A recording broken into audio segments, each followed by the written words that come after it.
Baik, Assalamualaikum warahmatullahi wabarakatuh. Selamat siang, saudara sekalian. Di kelas saya Hukum Bisnis, Fakultas Ekonomi dan Bisnis. Hari ini saya akan bicara masalah surat berharga. Dinamakan surat berharga itu karena memang surat itu mempunyai harga atau nilai ekonomis. Selanjutnya, sifat daripada surat berharga itu adalah ada 3. Kenapa demikian? Karena itu sesuai dengan sifatnya atau peralihannya. Pertama adalah untunder atau atas tunjuk. Kemudian yang kedua unorder atas pengganti. Peralihannya dengan endorsement. Kemudian opnam atas nama. Itu peralihannya dengan cesi. Untunder itu apa? Yaitu atas tunjuk. Tunjuk itu adalah maksudnya siapa yang bisa menunjukkan surat berharga itu adalah yang berhak, tanpa diselidiki, tanpa dilihat latar belakang bagaimana dia mendapatkannya atau memilikinya. Yang kedua, unorder. Unorder ini adalah salah satu bentuk antisipasi peralihan surat berharga itu tidak sesuai dengan koridor atau sesuai dengan seharusnya. Yaitu dengan cara apa? Endorsement. Endorsement itu adalah menempatkan suatu keterangan di balik surat berharga tersebut, kemudian ditandatangan oleh yang memindahkan. Jadi ada rangkaian. Jadi di sini tidak boleh ada rangkaian yang terputus sampai penerima terakhir. Kemudian yang kedua itu opnam atau bahasa sininya atas nama. Peralihannya dengan cesi. Cesi itu semacam balik nama. Balik nama dari nama yang lama kemudian pemilik yang baru. Fungsi surat berharga. Fungsi surat berharga di sini adalah untuk dapat diperdagangkan. Memang dapat diperdagangkan ini artinya bisa dijual. Ada beberapa contohnya yang bisa dijual antara bisa saham, bisa konoksemen. Nanti saya bicarakan lebih lanjut. Sebagai alat pembayaran ini adalah untuk membayar suatu transaksi tertentu, di mana seseorang yang mempunyai surat berharga, kemudian menunggu jatuh tempo untuk dapat dicairkan. Selama menunggu jatuh tempo dicairkan ini, dia butuh membayar sesuatu transaksi tertentu, maka surat berharga itu bisa untuk membayar transaksi tersebut. Itu contohnya. Kemudian sebagai alat kredit. Alat kredit ini adalah si penerbit surat berharga adalah debitur yang membutuhkan uang tunai. Maka dia menerbitkan surat berharga ini tujuannya dijual, kemudian dia mengakui adanya utang sebesar yang ditulis di dalam surat berharga tersebut, sehingga jangka waktu tempo yang akan datang seperti yang dijanjikan, maka debitur yang menerbitkan surat berharga sebagai pihak yang berhutang tadi harus membayar kepada yang membeli surat berharga tersebut atau seorang kreditur.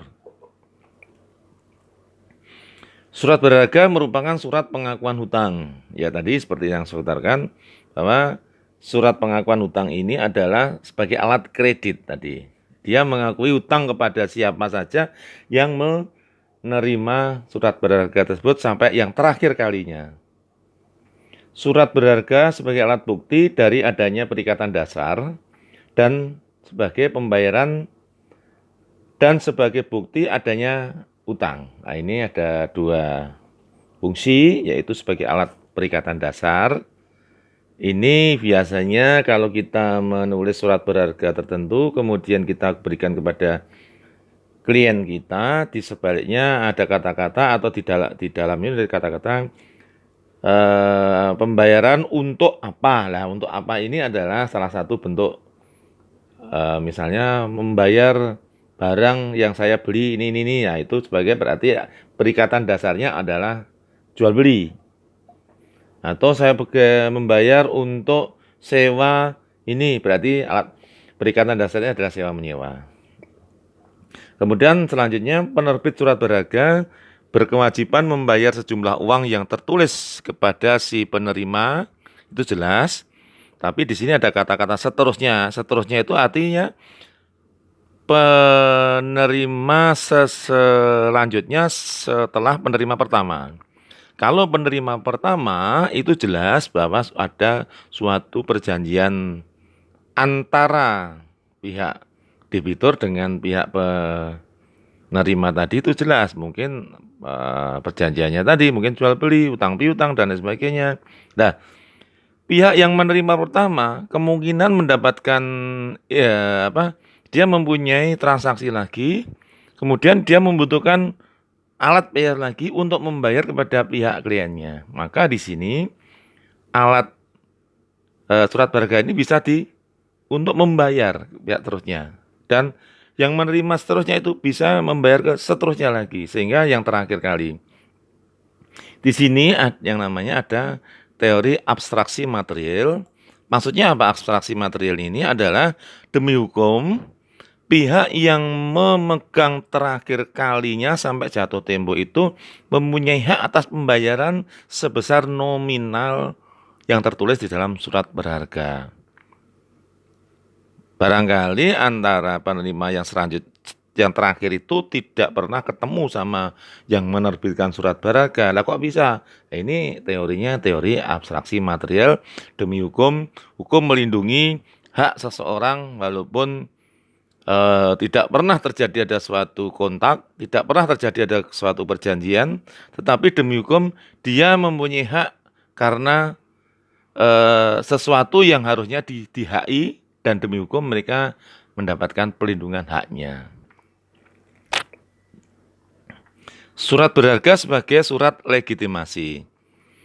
Surat yang menunjuk pemegangnya sebagai orang yang berhak atas pembayaran. Ada dua legitimasi, yaitu legitimasi formal. Orang yang menunjuk surat berharga secara formal adalah orang yang berhak. Kemudian legitimasi material adalah adanya bukti material. Memang walaupun dia secara kasat mata tidak mempunyai hak, tetapi ada bukti-bukti yang kuat bahwa dia mempunyai hak. Nah, itu bukti material. Surat berharga, surat yang memberikan hak kepada pemegang, penerima atau pemilik suatu hak yang bernilai uang yang dilindungi oleh hukum. Misalnya di sini tadi sudah sedikit saya sebutkan, misalnya wesel. Wesel itu apa? Nah, nanti saya sebutkan. Wesel itu adalah surat berharga yang dikeluarkan oleh bank. Kemudian accept juga, accept, cek, promes, konsumen, saham, obligasi, karcis, pertunjukan. Jadi karcis pertunjukan, uang kertas dan lain-lain itu merupakan contoh-contoh surat berharga. Selanjutnya adalah wesel. Wesel ini saya sedikit mengulas tentang wesel karena banyak yang dipakai di dalam masyarakat untuk pembayaran lebih aman. Wesel atau bill of exchange itu surat perintah pembayaran yang diberikan oleh penarik. Penarik itu pihak yang akan menarik, ini berkaitan dengan pihak bank, penarik. Nah, kepada yang terkena tarik itu bank yang harus melakukan pembayaran kepada pemegang. Nah, ini ada didahului adanya suatu perjanjian lebih dulu antara pihak penarik. Penarik itu tadi adalah misalnya saya mempunyai perjanjian dengan bank, kredit misalnya, kredit saya disetujui sekian ratus juta. Nah, saya mempunyai hak menarik kredit saya tersebut. Nah, itu namanya kepada saya penarik. Nah, yang ditarik itu bank, yang kena tarik. Nah, penarik di sini itu akan membayarkan sejumlah uang tertentu kepada pihak kliennya atau pihak lain, maka dia mengeluarkan wesel sejumlah uang tertentu ditujukan kepada penarik. Nah, dan kemudian diberikan kepada si pemegang. Nah, ini ada tiga konteks, yaitu penarik. Misalnya saya tak kena tarik bank, kemudian yang mendapatkan surat berharga itu pemegang. Syarat-syarat perintah ini syarat-syarat wesel pembayaran pasal 100 KUHD. Kata wesel harus tertulis di dalam surat tersebut.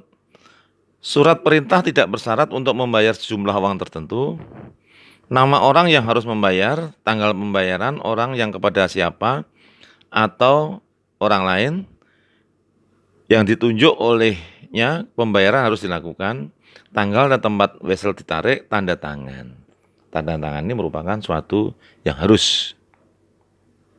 Personel wesel, penerbit tadi saya, orang yang menerbitkan wesel, tersangkut, kemudian accept. Accept itu adalah tadi penarik, bank yang menyetujui. Jadi orang yang kena tarik atau yang menerima tadi, yang menyetujui atau akseptan untuk membayarkan sejumlah uang tertentu kepada seseorang karena perintah dari penarik tadi.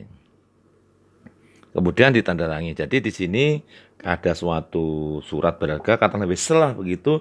Saya mengeluarkan surat wesel, saya tanda tangani sekitar 100 juta. Kemudian pihak yang menerima ini kemudian membawa ke bank untuk menerima akseptasi atau persetujuan.